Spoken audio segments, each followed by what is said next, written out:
bonjour. Monsieur le Président de la PEF 36, Messieurs les membres du bureau exécutif de la PEF 36, honorables invités, honorable assistance, Sabah al-Khair alaykoum, bonjour. Bienvenue pour cette deuxième journée qui, j'espère, sera aussi riche que celle que vous avez vécue hier et aussi intéressante. Nous avons le plaisir de cette demi-journée d'accueillir nos amis et collègues de l'enseignement supérieur qui nous ont honorés de leur présence et qui ont accepté notre invitation malgré leur grande charge de travail. Je tiens en votre nom toutes à les remercier d'avoir accepté cette invitation et nous écouterons votre communication avec grand intérêt et grand plaisir. J'ai le plaisir de vous annoncer cette communication intitulée Culture de la langue, culture didactique, qui s'inscrit en fait dans la dynamique que nous souhaitons voir s'installer dans notre réflexion commune. Monsieur Fodil Daho est professeur de l'université de Qasdi Marbah de Ouegla et c'est lui qui va être le principal animateur de cette communication. Il sera secondé par un grand ami à moi et un grand professeur aussi, le professeur Bekhi Atouhab, qui a aussi un grand passé dans le milieu universitaire, connu pour son altruisme, son engagement et ses compétences. En votre nom tous et au nom de M. le Président de la PEF 36, nous sommes fiers de vous accueillir et nous vous souhaitons une bonne communication. Merci.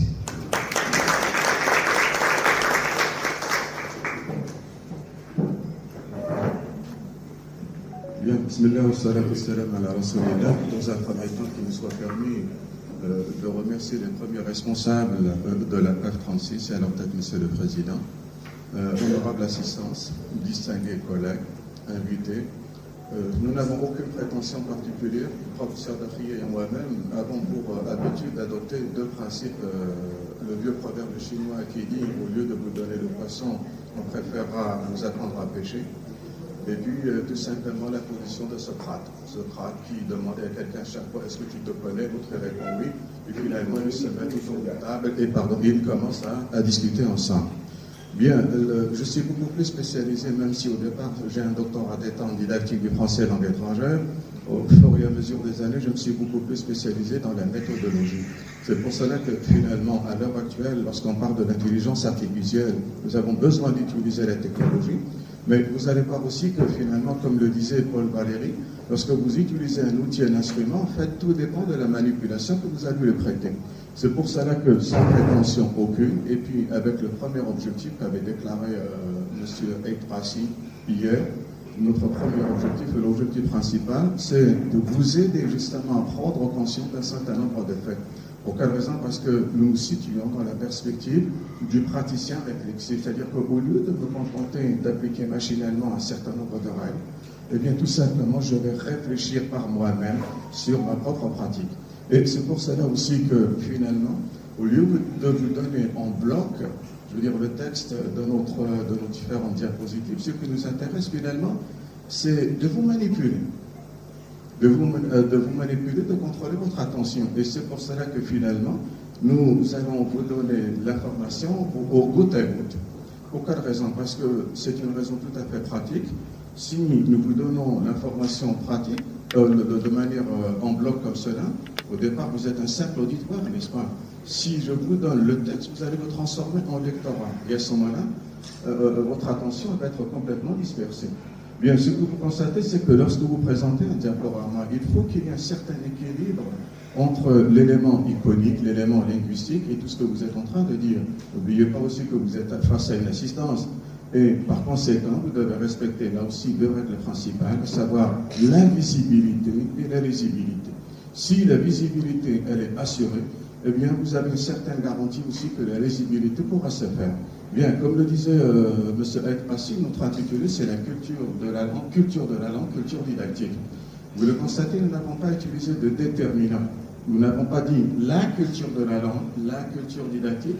Pour quelle raison? Parce que je le disais hier à un certain nombre de collègues entre vous, est-ce que vous savez quelle est la différence qui existe entre le singulier et le pluriel? À chaque fois que vous utilisez un déterminant défini et vous utilisez le singulier, cela signifie que votre réflexion, elle se situe dans l'absoluté. C'est pas notre arabe. Qu'est-ce que l'absoluté? C'est le fait que la chose ne soit pas contextualisée. Il n'y a pas de contexte spatio-temporel. Mais si vous passez au pluriel, vous relativisez bien. Par conséquent, il y a la contextualisation. Vous voyez? Donc ici, culture de la langue, culture didactique, vous le constatez généralement, et vous le savez, je ne vous apprends absolument rien, un titre n'est pas une phrase. Sauf exception, un titre n'est pas un énoncé. Le titre possède sa propre logique et par conséquent, au lieu de l'écrire de manière linéaire, nous aurions pu écrire culture de la langue, virgule, culture didactique sur la même ligne. Non. Ce qui nous intéresse, je vous l'ai dit, c'est une certaine pratique réflexive. Et par conséquent, puisque nous sommes en français, cela signifie que tout ce qui se situe à gauche est le point de départ. Tout ce qui se trouvera à droite est le point d'arrivée. Et par conséquent, le point de départ de notre réflexion, quelle est-il? C'est cette idée de culture de la langue. Mais dans quelle perspective? Par rapport justement à une culture didactique. Bien, donc vous avez le titre principal. Ensuite, vous avez un sous-titre. Donc le titre principal se présente en deux niveaux. Le premier niveau, culture de la langue. Ensuite, culture didactique, c'est le deuxième niveau. Troisième niveau, comprendre sa pratique réflexive. Bien, par rapport à la démarche en méthodologie, c'est ce qu'on appelle, je vais dire, la démarche de l'entonnoir. C'est-à-dire que nous partons d'une idée très très générale pour aller vers le particulier, pour la spécifier davantage. Mais attention, d'habitude aussi, lorsqu'on discute avec les gens, nous ne faisons pas tellement la discrimination, la différence entre le thème et le sujet. Vous voyez, certains estiment que le thème, c'est exactement le sujet. D'autres vous disent non, le sujet, c'est une partie du thème. D'autres, c'est l'inverse. Non, c'est le thème qui est une partie du sujet. Moi, j'ai pris position et ça n'engage que ma responsabilité avec c'est la prière. Très souvent, vous êtes obligé, le discours scientifique, en fait, contrairement à ce qu'on pense, il est très métaphorique. Il utilise la métaphore. Et là, je leur ai dit, écoutez, pour vous expliquer cette différence qu'il y a éventuellement entre le thème et le sujet, bien c'est simple. Vous allez supposer que le thème, c'est votre antenne parabolique. C'est votre parabole. Et à ce moment-là, que sera le sujet? Le sujet, c'est tout simplement l'orientation que vous allez donner à cette antenne. Vous voyez? Je veux dire, ce qui m'intéresse aujourd'hui, c'est le bouquet d'Ilsat. Demain, ça restera Rothberg. Donc, voyez, vous avez le thème, c'est la parabole, et puis le sujet, c'est l'orientation que vous lui donnez. Cela signifie que le sujet précise davantage, tout simplement, le thème. Bien. La précaution qu'avait prise hier M. Ekpassi, qu'est-ce qu'il a fait au départ? Il vous a spécifié ses objectifs. Parce qu'attention, si nous n'avons pas les objectifs dès le départ, vous n'allez pas comprendre la raison pour laquelle nous sommes en train de faire le travail. Et comme nous l'avons dit hier, chaque fois que vous voulez rendre compte d'un objectif en français, c'est une obligation. C'est une obligation, c'est une obligation. Vous devez utiliser un verbe d'action à l'infinitif. C'est pour cela que nous avons dit comprendre sa pratique réflexive. On aurait pu dire comprendre la pratique réflexive. Non. Si vous voulez avoir une certaine maîtrise de la chose, il faut qu'il y ait une appropriation. Et c'est pour cela que nous avons utilisé un adjectif possessif. Et pour lui donner davantage d'importance, nous l'avons mis en couleur. C'est ça. Et nous l'avons mis également en italique. Parce que si vous n'utilisez pas l'adjectif possessif, eh bien, vous n'êtes pas concerné. Vous dites après tout, c'est de manière tout à fait générale. Non. Il ne s'agit pas de comprendre une pratique réflexive, il s'agit de comprendre ma pratique réflexive. Bien, le seul inconvénient, c'est que très souvent, en français, nous avons l'impression de connaître un certain nombre de termes. Si nous vous posons les questions que signifie comprendre, c'est-à-dire, M. Dahou, vous n'avez pas besoin de nous le demander, nous savons ce que signifie comprendre. Oui, vous le savez par rapport au langage courant. Et c'est ce que nous dit très souvent. C'est-à-dire que lorsque je suis dans une séance de cours, je suis obligé de spécifier. Vous voyez, si je vous posais la question, par exemple, pourquoi est-ce que vous lisez? Pourquoi vous lisez? La raison pourrait être pour comprendre. Mais attention, pourquoi est-ce que vous expliquez? C'est pour faire comprendre. Vous voyez la différence?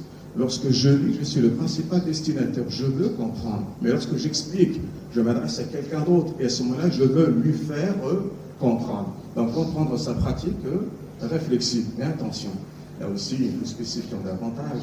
Tout ce que nous allons vous présenter, c'est des points de vue d'universitaires. Des universitaires que nous sommes, vous voyez. Mais c'est une réflexion à deux voix. Il y a une sorte de polyphonie, une sorte de dialogisme, puisqu'il y a le professeur Dafrier et moi-même. S'il vous plaît. Dans le langage courant, pardon, nous ne faisons pas la différence là aussi entre le point de vue et l'opinion. L'opinion découle de votre point de vue. Et le point de vue, c'est tout simplement le lieu, l'emplacement géographique où vous vous situez pour avoir une vision des choses. C'est parce que je vois qu'à partir de cette vision des choses, je peux formuler un point de vue. Donc, je continue. Bon, puisqu'il a parlé de point de vue, donc moi j'ai un autre point de vue. Alors que nous avons préparé ensemble la communication. Donc, ma lecture serait autre. Parce que culture de la langue, je comprends que la langue que j'enseigne. Mais donc, quelle serait la méthodologie?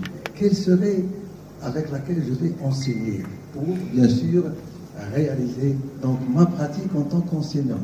Ma pratique en tant qu'enseignant, pour le comprendre, moi je le saisis en tant que maîtrise de ma profession, maîtrise de mon métier en tant qu'enseignant. Mais cette maîtrise de mon métier, de mon être enseignant, de mon ethos, donc dépend beaucoup plus de l'autre, c'est-à-dire de cet apprenant. Parce que si je reprends Paul Ricoeur, l'autre en classe est le plus court chemin entre soi et soi. C'est-à-dire, pour que je me comprenne en tant qu'enseignant, je dois prendre en considération l'autre. Je continue avec M. Paul Ricoeur lorsqu'il dit que mon travail est une grande conversation avec ceux qui pensent autrement que moi. Parce que l'autre, l'apprenant, qu'on le veut ou non, pense autrement que l'enseignant. Parce qu'il se caractérise par sa propre culture apprenante. Et là, on va s'inscrire, comme disait hier M. Aïtrassi, c'est-à-dire dans cette dynamique d'apprentissage. Cette dynamique d'apprentissage, à mon avis, donc, ne se réalisera que, bien sûr, dans une perspective interculturelle, à savoir la culture apprenante et la culture enseignante. Par rapport à la méthodologie, je vous le disais à l'instant même, notre démarche, elle est en entonnoir. C'est pour cela que vous l'avez constaté, nous avons utilisé des caractères de police tout à fait différents. Et puis à chaque fois, nous avons réduit la taille. Vous voyez, c'est-à-dire que plus nous réduisons la taille, plus nous spécifions la chose. Bien, ici, c'est une définition. Une définition de quoi? C'est une définition du langage. Le langage est une lutte permanente entre le besoin d'exprimer la complexité de la pensée et le désir de maintenir la simplicité de l'expression. En fait, c'est une citation qui est tirée non pas d'un ouvrage scientifique, mais d'une œuvre de science-fiction, qui s'intitule Le pouvoir de la phrase. Et là, c'est intéressant, je vous l'ai dit tout à l'heure, si vous essayez de vous interroger, c'est-à-dire sur le phénomène de l'énonciation, vous constatez que ce n'est qu'un seul énoncé. Quelle différence y a-t-il entre la phrase et l'énoncé? La phrase, c'est pour les besoins de la grammaire, pour les besoins du cours. Mais à partir du moment où je mets cette phrase entre guillemets, ça devient un énoncé. Et cela signifie que je dois m'interroger sur le contexte de l'énonciation. Si c'est entre guillemets, quelqu'un a dit quelque chose et quelqu'un d'autre. Ce que vous constatez aussi là, c'est que nous n'avons pas dit un langage. Nous avons dit le langage. Donc, de manière là aussi absolue. C'est le déterminant. C'est-à-dire, quel que soit le langage. Mais tout de suite après, lorsque vous avez cette équation, un déterminant défini, plus un substantif, plus le verbe être, vous êtes sûr que tout de suite après, vous avez forcément une définition. Le langage est. Mais nous n'avons pas dit que le langage est la lutte. Ce serait être trop prétentieux. C'est une lutte. C'est une définition parmi tant d'autres. Et une lutte entre quoi et quoi? C'est une lutte permanente, donc elle dure dans le temps, entre le besoin d'exprimer la complexité de la pensée et le désir de maintenir la simplicité de l'expression.